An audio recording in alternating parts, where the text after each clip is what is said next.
Sì, purtroppo continuano le condizioni di degrado e peggio nel campo a danno assoluto dei residenti, dei lavoratori, degli esercenti.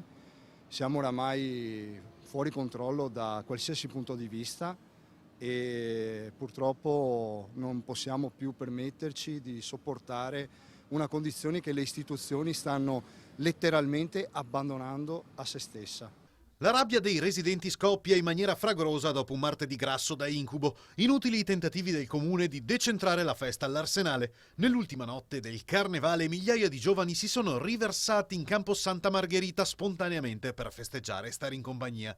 Al posto dei coriandoli e le stelle filanti, fa sapere chi abita in zona però, c'erano centinaia di litri di alcol.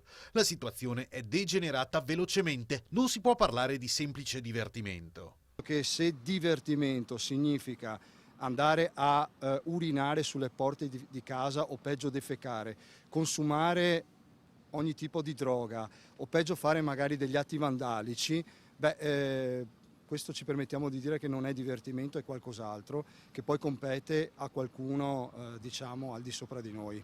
Cittadini e associazioni puntano il dito contro la politica, colpevole di non essere riuscita a governare nel tempo un fenomeno aggregativo che ora ha sorpassato troppi limiti. Diciamo come residenti esercenti stiamo tentando di abbracciare un progetto diverso che vada al di fuori delle fazioni partitiche, che vada al di fuori di politicanti di turno che non si vedono assolutamente e non dicono una parola su questa condizione che hanno loro creato e che assolutamente non riescono a risolvere.